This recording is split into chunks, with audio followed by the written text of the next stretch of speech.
we can't design a chip anymore without AI.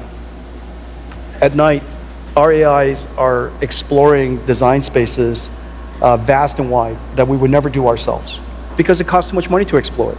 And so our chips are so much better.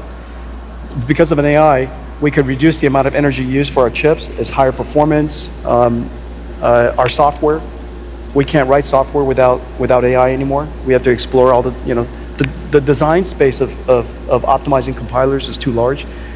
We use AIs to file bugs. So our bugs database actually tells you who's what's wrong with the code, who's likely involved, and activates that person to go fix it. And so I think I want every organization in our company to use AI very aggressively. I want to turn Nvidia into one giant AI. I'm not going to make this very long at all. If you take a look at just this past week, Nvidia passed $1,000 per share for the first time, which you have to take into account that they did a 4-to-1 stock split back in 2020. And now, as I've already made a video just to, remind everybody, they're about to do a 10-for-1 stock split. Supposedly the 10-for-1 stock split will be done before mid-July. And if you already hold shares in Nvidia, you'll be given 9 extra shares for every 1 share you hold. Therefore, you'll have 10 for every 1. So basically, all I'm going to say is real quick. As you can see, today, Tuesday, May 28th, as you can already see, we're going to the moon. We're going to the moon. Look, this is the one-day growth. The one-day open was 1,102, and the high it reached was 1,149. And it ain't going to stop here. See, what people don't understand is what Nvidia actually does. If you're not in the PC gaming world, you wouldn't know. If you didn't pay attention to Nvidia or AMD, you wouldn't know. But the reality is they're making AI hardware, video game hardware with AI in it, the future of AI PCs. And the bottom line is this stuff is just going to keep getting better and better. It's going to keep getting bigger and bigger. And it's sad. I tried to tell everybody, and I told everybody, I made videos. I said, yeah, bet on these chips. And before I made that video, nobody was talking about Nvidia. Nobody was talking about AMD. Nobody was talking about Microsoft. Nobody was talking about these things. And after I made that video, bet on chips, sure enough, Nvidia just exploded with this AI. And then all of a sudden, everybody talk, super microcomputer and ASML and this and that. Everybody's talking about these things now. Nobody was talking about any of this shit before I was talking about it. Nobody was talking about it. I'd also like to point out that if you think back, a lot of people were telling you, Nvidia is just a bubble. It's just a bubble. Short the bubble. It's just a bubble. Yeah, well, I'm laughing at those shorters now. I was like, I ain't selling nothing. I'm holding Nvidia. What are you talking about? This is not no damn bubble. Nvidia is the goddamn future. But it's just a bubble. It's just a bubble. Yeah, okay, idiots. Y'all sold. Y'all captured your gains, your measly gains. And now look. We're going to the moon, and you're not coming. You're staying right here on Earth. You're staying here. You're not coming to the moon. We're going to the moon. You're not. You're going to stay right here. So, Nvidia, $1,125. Think about that.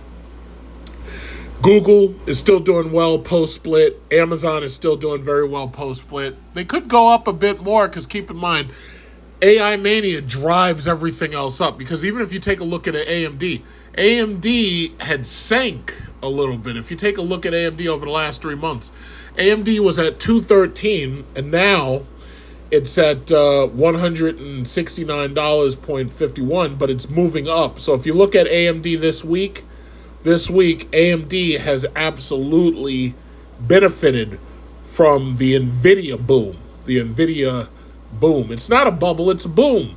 See, that's the thing. These people just don't understand the difference because they don't pay attention. And the same thing I would say about Micron. I told you buy your Micron.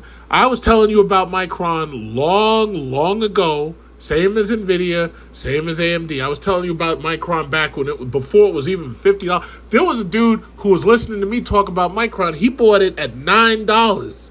Dude works at a BMW at Smithtown. $9. He got it for $9 a share. He knew I knew what I was talking about. But bottom line is, either you're in or you're out. So it is what it is. You're either in or you're out. But all I know is me and Nvidia, we're going to the moon. The only question is, where will you be when I'm standing on the surface of the moon? Where will you be? That's the question. So you see these video cards, this thing, it's a gigantic new. Now, you know what's so funny is, you know me, I've been building computers. I was talking about the 3090. I was making videos about the 2080 Ti. I was making videos about my 4090. You remember, I was talking about this shit a long time ago. All of a sudden, now Forbes wants to jump in on the mania. Now, all of a sudden, they want to start talking about it like they knew. Like they knew. They don't know what this stuff does. They don't know about ray tracing and playing Cyberpunk in 4K with psycho mode. They don't know nothing about that. These guys are some old dudes. They don't know nothing about none of this stuff. So all of a sudden now they talking like they know everything. So Forbes, this guy Anthony Leather is talking about Nvidia's enormous GeForce RTX 5090 cooler is not what you think. Now, bottom line is, I'm not even going to read this tripe because I already know exactly what we're looking at. This 5090 is going to replace the 4090, right? And basically, from what I'm seeing, they're talking about this thing is going to be so big that you're going to need 4 slots just to use a Founders Edition 5090. Now, I'm not going to buy the Founders Edition. I'm going to buy the liquid-cooled AIO version that only takes up 2 slots. I think it's absolutely obscene for these cards to be taking up 4 slots. Now, originally, I used to only buy EVGA products, but Nvidia pissed off EVGA, and then EVGA stopped making cards with them, right? So now you got to go to Supreme, and you got to go to MSI, and you got to go to all these other people. You got to go to Asus and whatnot. So the bottom line is, I'm going to build a new computer with a 5090 graphics card as soon as it comes to market, right? So you're going to see me online that day to buy the 5090, and I'll probably make a video about that. But the bottom line is, these cards, you're talking about ray tracing at 120 frames per second, right? Easily with the 5090, because right now the 4090 is very, very capable to do ray tracing above 60 frames per second. But this is going to be a monster card. But these old dudes, they don't know what this stuff is.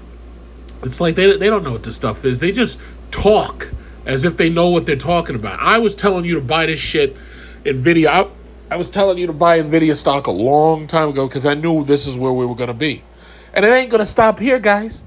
AMD is second to Nvidia and Intel is third. Intel makes their XE graphics cards, but that stuff is inferior to what AMD and Nvidia are putting out. But Nvidia is number one. And you got to understand, they do this every 2 or 3 years. They're making brand new equipment, and they have a dedicated market of buyers who are building new computers around this stuff. And it's not just the top cards. It's the other cards, the 5060, the 5070, the 5080, the 5090. It's not just the top card.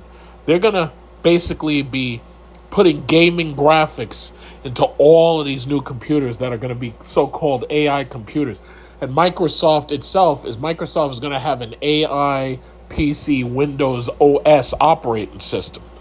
So these dudes don't know what they're talking about. They see this stuff. They have no idea what NVIDIA does. That's why it's so easy for them to say AI is a bubble and they should short it. No, this shit is not a bubble. This is a boom. Y'all don't get it. So the bottom line is, you're either in it or you're not. And if you're not in it, let me tell you something. When I'm on the moon, or even forget the moon, when I'm sitting at 35,000 feet and I'm sipping Moet and Shandong on that plane, and I'm in business class, and I've got videos of business class, right?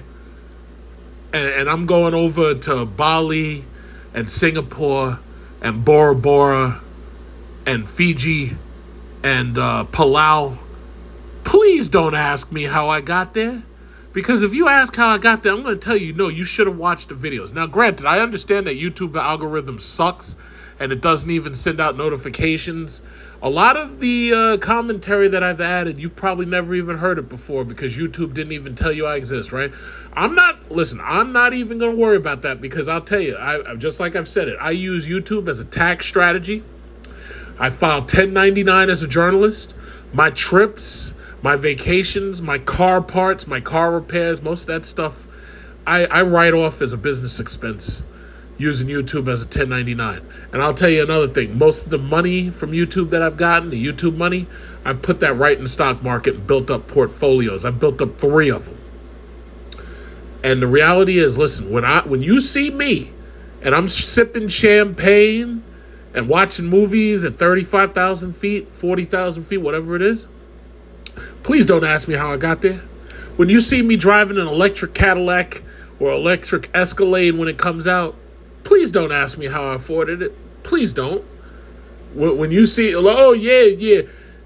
Where'd you get that electric? Is that electric? Oh, is that an all electric? Yes, it is. Yes. When you see me riding around, sitting on electrons, don't ask how I got there. Please don't ask. Because all I'm going to tell you is go watch the video.